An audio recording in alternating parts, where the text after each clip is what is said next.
15장 사도행전 15장 18절 19절부터 21절까지 같이 기록하겠습니다. 사도행전 15장 19절입니다. 그러므로 내 의견에는 이방인 중에서 하나님께로 돌아오는 자들을 괴롭게 하지 말고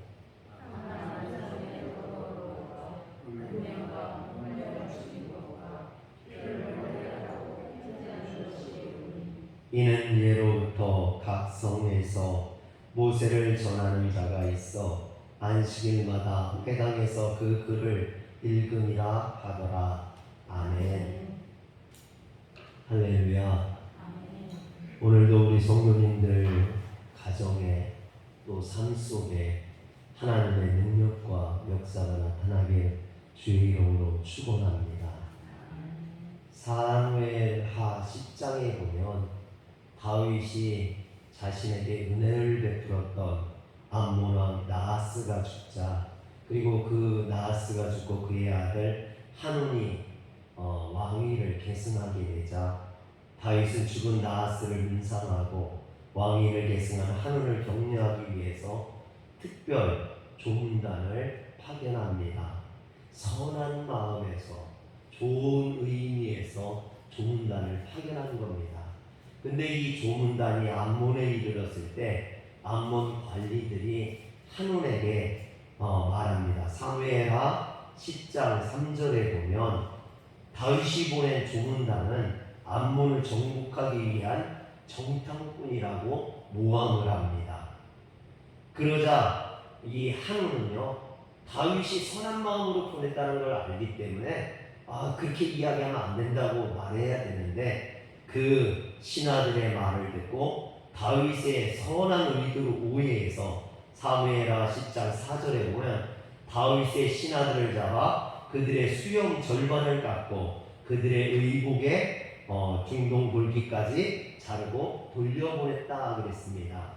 여러분, 우리나라 조선시대 때 상투는요, 이게 양반의 상징 또 명예와 이런 어떤 상징이었죠. 마찬가지로 다윗 시대에 이스라엘 백성들에게 수염은 그런 어떤 자유인의 상징이고 또 명예와 권위의 상징이었습니다. 그런데 한운이 다윗 왕이 보낸 조문단에 수염을 밀고 입고 있던 의복을 엉덩이 부분까지 잘랐다라는 것은 그것을 조롱하고 멸시했다라는 것입니다. 다윗은 선한 의미에서 조문단을 보냈는데 한운이 그것을 오해해서 이처럼 보낸 조문단을 멸시하고 이렇게 보냈던 것이죠. 다윗은 자신이 보낸 조문단이 모독당했다는 것에 화를 냅니다. 이것은 조문단을 무시했던 것은 모욕했다라는 것은 다윗을 모욕하는 것이 되고, 그것은 곧 이스라엘을 모욕하는 것이 되는 겁니다. 그래서 다윗은 암몬을 침략할 생각이 없었지만 한운이 한 행동으로 인하여서 그것에 보복하기 위해서 암몬을 침략하게, 암몬과 전쟁을 하게 됩니다.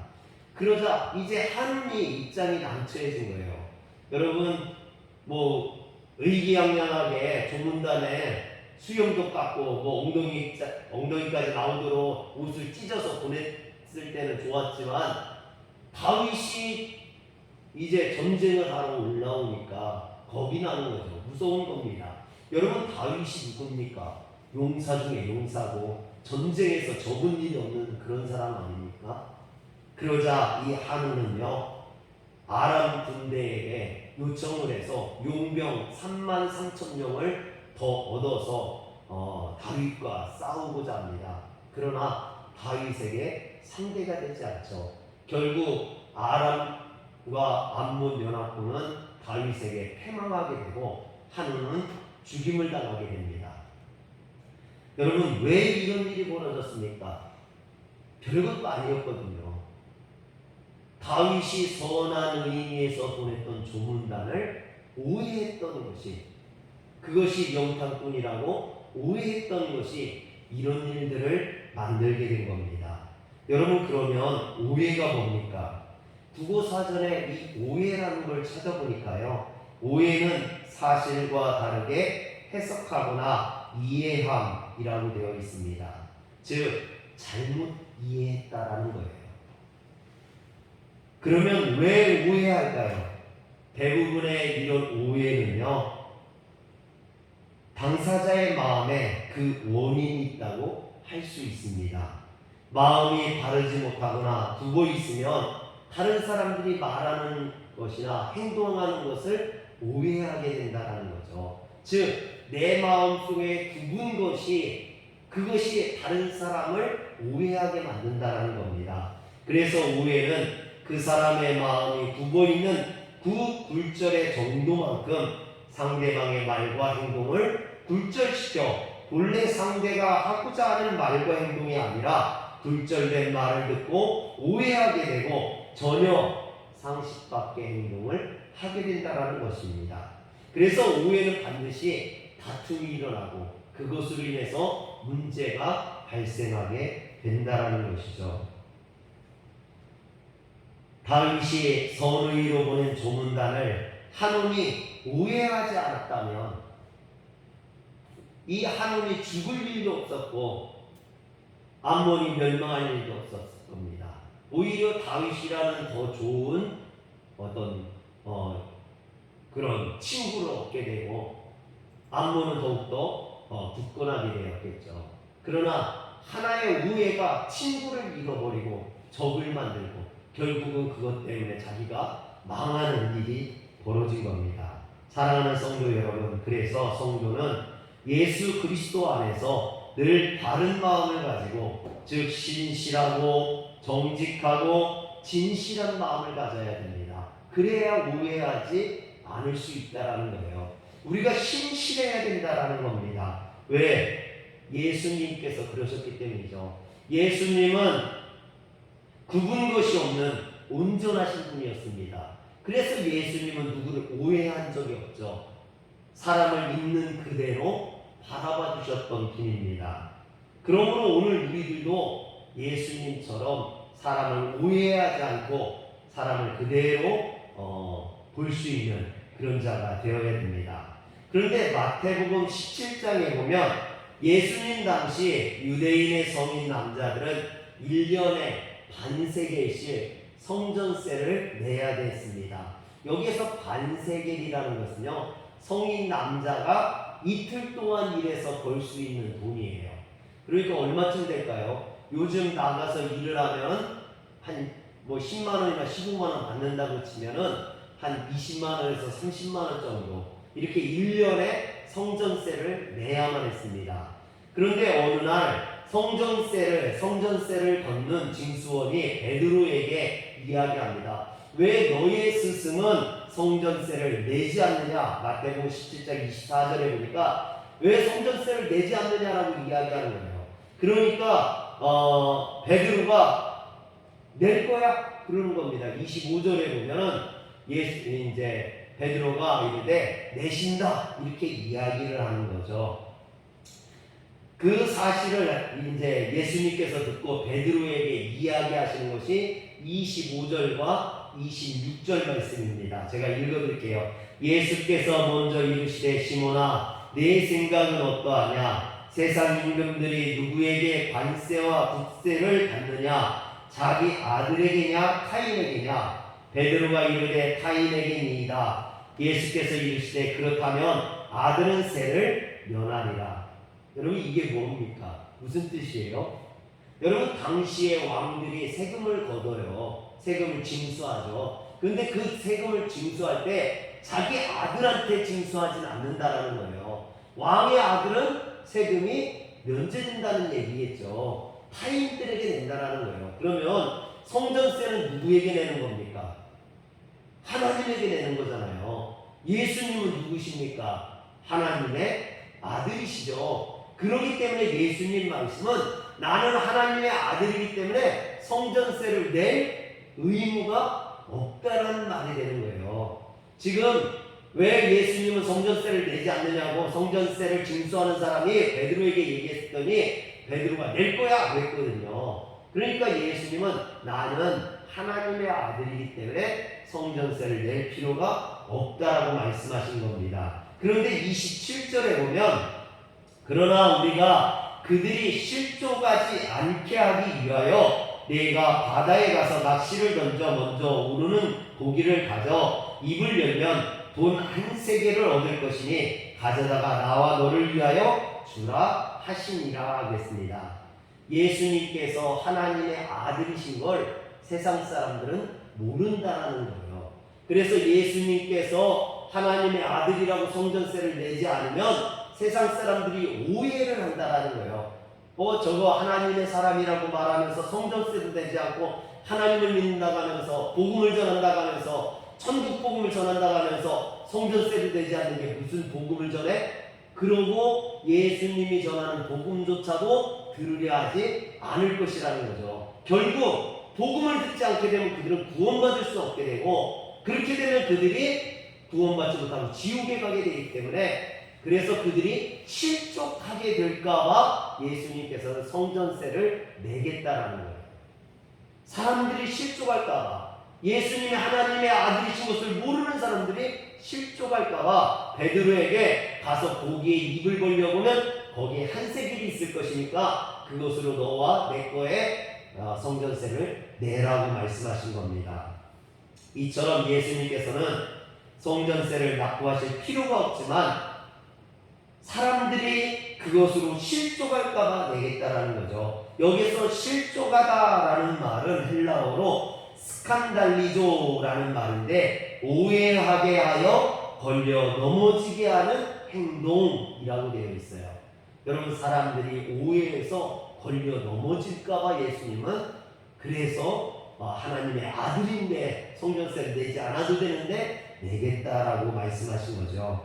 세상 사람들이 실족하는 것을 원치 아니하신다는 겁니다. 이처럼 예수님으로부터 우리는 귀중한 깨달음을 얻게 되는데, 여러분, 사랑이라는 것은 그 사람이 실족하지 않게 하는 거라는 거예요. 여러분, 오늘 우리가 신앙생활하면서 깨달아야 될 건요, 우리가 하나님을 사랑한다면, 주의 복음을 듣는 사람이라면 사람을 실족하게 하지 말아야 할 줄 믿으시길 바랍니다. 나의 어떤 행동으로 인해서, 나의 말 때문에 누군가 실족한다면 안 된다는 거죠. 여러분, 교회 일을 하는 데 있어서 어떤 일을 하고 안 하고가 중요한 게 아니에요. 그 일을 함으로 누군가 실족한다면, 누군가 상처받는다면 그것이 주님이 기뻐하신 일이 아닐 수 있다는 거죠. 일을 하고 안 하고보다 그 일로 인해서 누군가 상처받지 않고 모든 사람들이 기뻐할 수 있는 그런 일이 되게 하는 것이 더 어렵고 힘든 일인 줄 믿으시길 바랍니다. 오늘 우리가 이제 읽은 이 말씀은요, 제2회 예루살렘 공의회 이제 뒤에 마무리 짓는 그런 말씀이죠. 제2회 예루살렘 공의회의 주제는 주님을 영접한 이방인 그리스도인들에 대한 할례 문제였습니다. 그리고 이 문제에 대하여 예루살렘 공의회 초대 의장이었던 야고보는 이방인 그리스도인들에 대한 더 이상 할례를 강요하여 그들을 괴롭게 하지 말라라고 강조했습니다.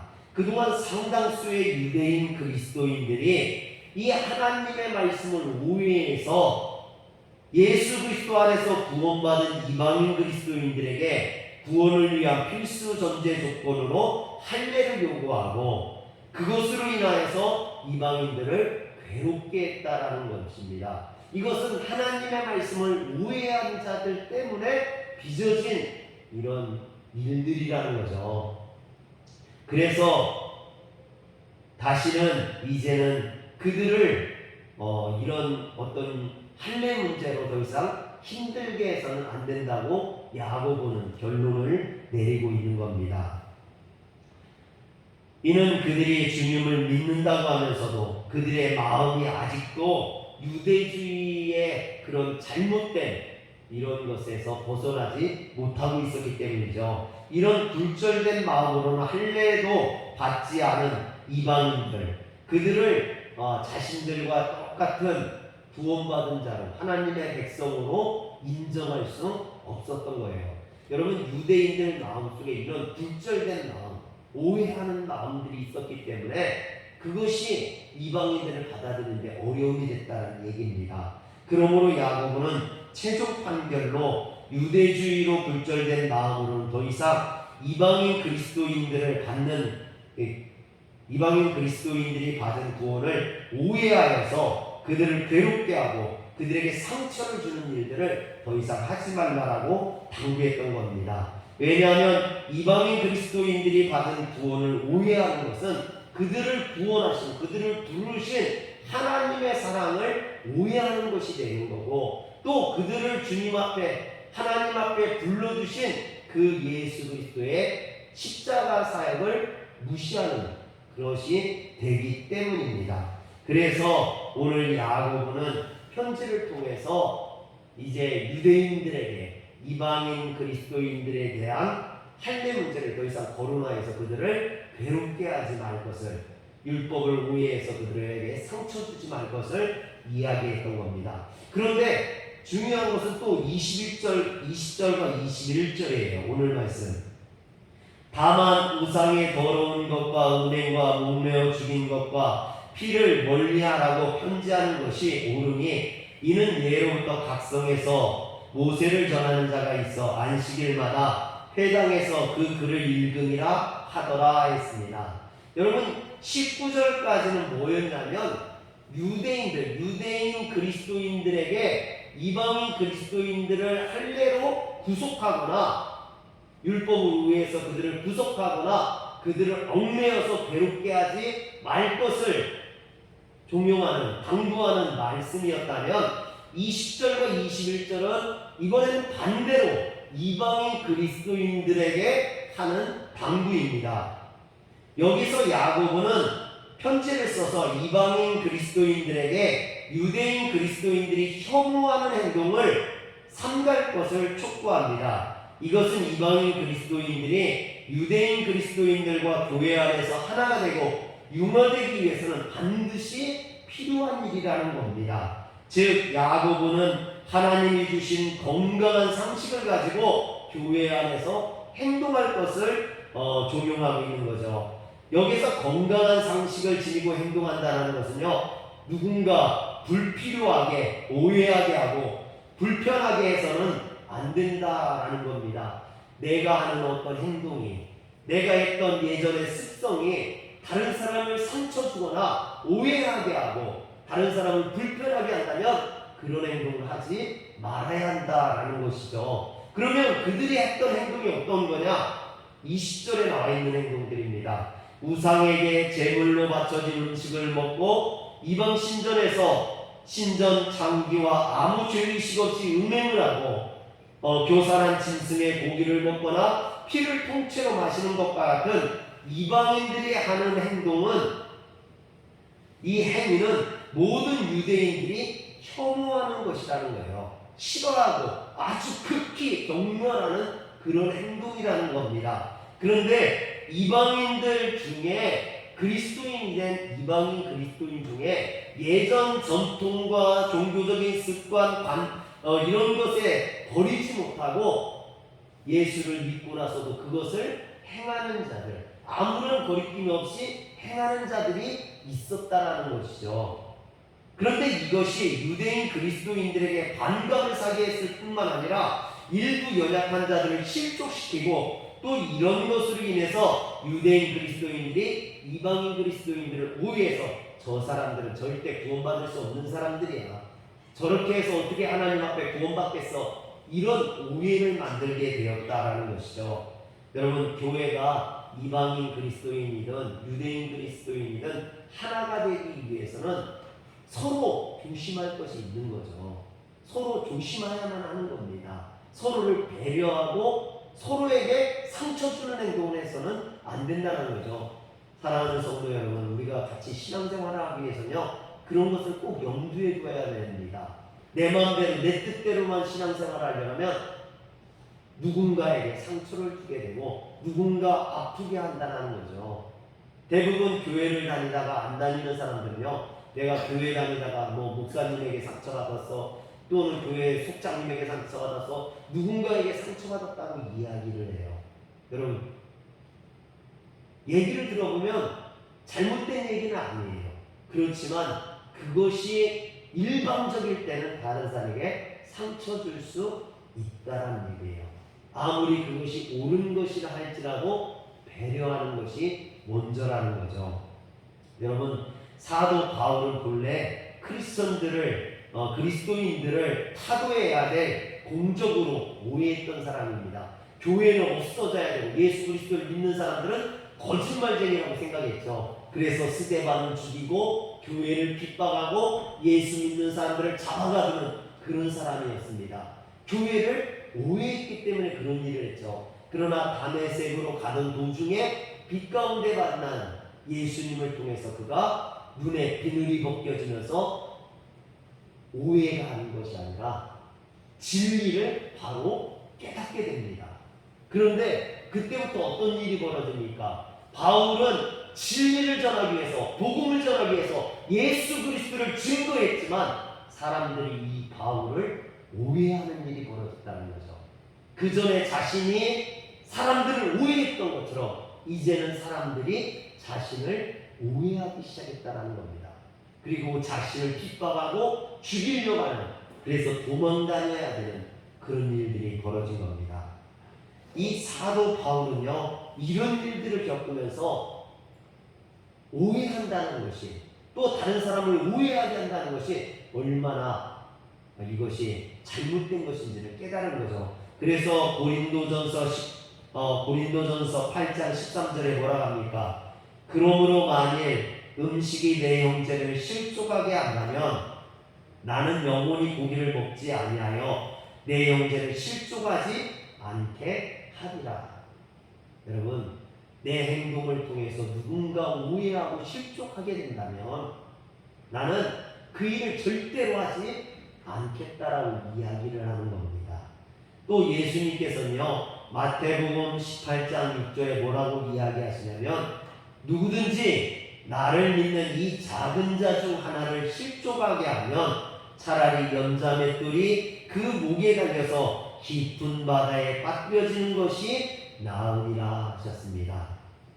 이처럼 그릇된 이심과 욕심으로 누군가를 오해하고 또 오해하게 하여 실족하게 한다는 것은 정말 무서운 죄라는 것입니다. 오늘 우리는 이걸 잊어서는 안 됩니다. 그러므로 우리는 누군가를 오해해서도 안 되고, 또 누군가 오해하게 하여 그 사람을 실족하게 해서도 안 됩니다. 하나님께서 주신 건강한 상식으로 그래서 신앙생활할 수 있어야만 합니다. 오늘 이 야고보가 부탁하고 요구하고 있는 것은 바로 이것입니다. 이것은요, 이방인 그리스도인들만 노력한다고 되는 게 아니에요. 유대인 그리스도인들만 할례를 허용한다고 되는 일도 아닙니다. 이것은 다 같이 노력하고 합심해야 아름다운 사랑의 공동체, 하나님의 뜻이 바로 설 수 있는 교회를 만들 수 있다는 겁니다. 오늘 우리 화려교회도 마찬가지예요. 사랑하는 성도 여러분, 오해하지 맙시다. 한번 따라합시다. 오해하지 맙시다.